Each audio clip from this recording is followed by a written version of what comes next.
Alô, alô, alô! Aqui para falar das novidades do à la carte essa semana. E olha, vou começar com um daqueles filmes avassaladores, históricos, memoráveis, que influenciaram muitos outros filmes. Há um Passo da Eternidade, vencedor de 7 Oscars. E tem um elenco espetacular. Burt Lancaster, Deborah Kerr, Ernest Borgnine, Montgomery Clift e outros atores que, se eu for listar todos aqui, gasto o tempo do cardápio. O filme é baseado num livro que tinha saído um pouco tempo antes.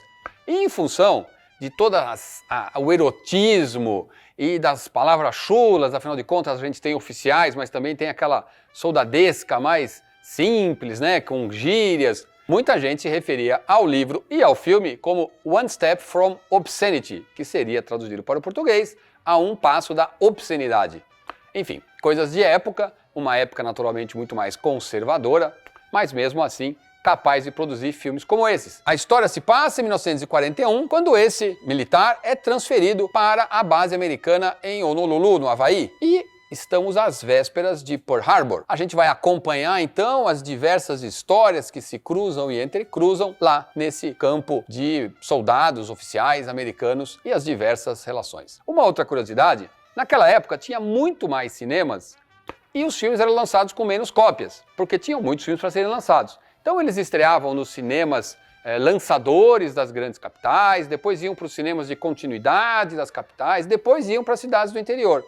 E esse filme tem essa cena que eu já comentei, do beijo do Burt Lancaster, a Deborah Kerr, uma cena que tem uma certa duração. E conforme o filme, as cópias iam chegando nos cinemas posteriores, elas iam chegando com duração menor, porque praticamente todos os projecionistas cortavam fotogramas para guardar para si, né, para decorar as suas salas de projeção, e aí a Columbia acabou tendo que fazer cópias novas depois, porque o filme foi perdendo essa sequência tão emblemática do filme. Além disso, o filme tem muitas histórias, uma delas, que a gente pode chamar de lenda urbana, ou talvez não, é sobre o Frank Sinatra ter participado desse filme. Você assistiu O Poderoso Chefão?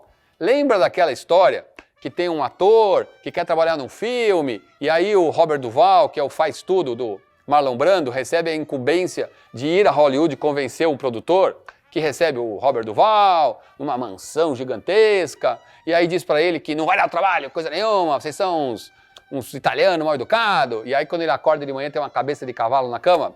Pois bem, dizem que isso é inspirado nesse filme.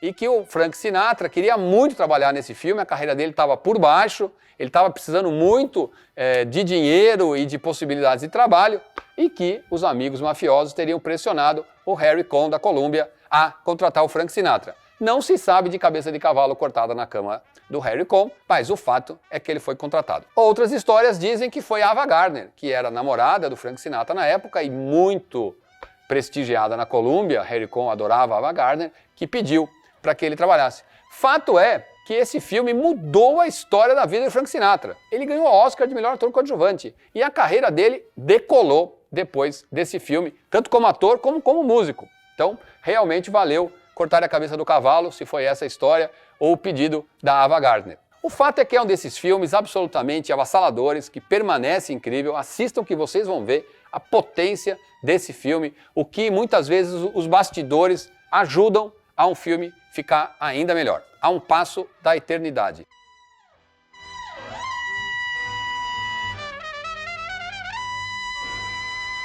Libertação 1, O Arco de Fogo.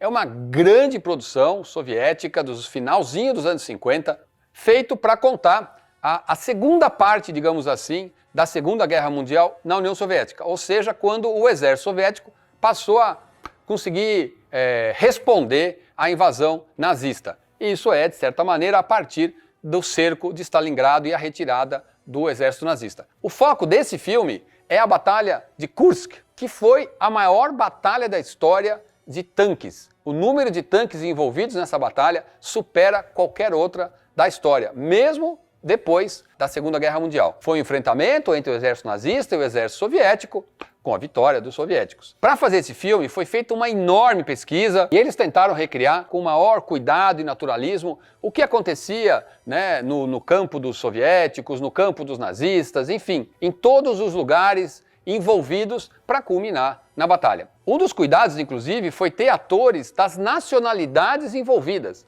Então os atores que interpretam oficiais nazistas são alemães, os que interpretam poloneses são poloneses, os que interpretam soviéticos são russos, os que interpretam ucranianos são ucranianos e assim por diante. É um filme muito detalhado, é uma produção absolutamente extraordinária, muitos recursos, você vai ver o capricho da produção. E uma única curiosidade é que, claro, naquela época não era possível ter os Estados Unidos apoiando a realização do filme e o Franklin Roosevelt aparece no filme e é o único personagem interpretado por alguém que não é da sua própria nacionalidade, é um ator polonês que faz o Franklin Roosevelt. Todos os outros são da nacionalidade que interpretam.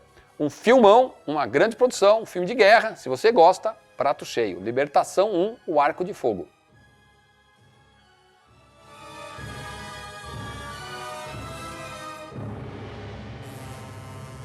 Cidades dos Ventos é outro filme do diretor Karen Shakhnazarov, que dirigiu Somos do Jazz da semana passada e que também Cidade Zero, um dos clássicos aqui do à la carte, que não está agora, mas em breve estará retornando. Aqui a gente tem um triângulo amoroso passado na União Soviética dos anos 70, dois grandes amigos que se apaixonam pela mesma moça e aí a história vai se desenrolar. Esse é um cineasta que nos anos 80, quando a União Soviética já estava iniciando uma certa, glasnost, como ficou conhecida, foi muito ousado e fazia filmes que mostravam a União Soviética e fazia críticas de maneira suave, evidentemente, àquele modelo autoritário e pesado da União Soviética. Ele usa dessa vez, uma história de amor, aliás, mais de uma história de amor, para falar da União Soviética. Um belo filme, um filme que nunca tinha passado no Brasil, que a gente está trazendo para vocês. Cidade dos Ventos.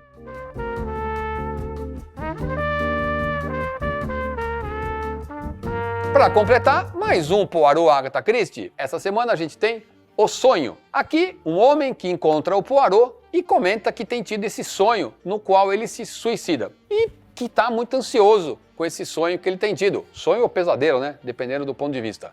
Não vou contar mais, evidentemente.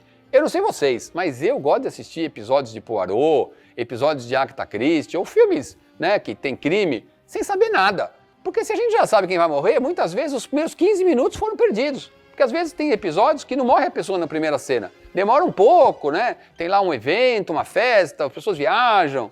Enfim, já perde a graça. Meu ponto de vista, eu não vou ficar contando para vocês muito mais, só dou essa palhinha para vocês se animarem.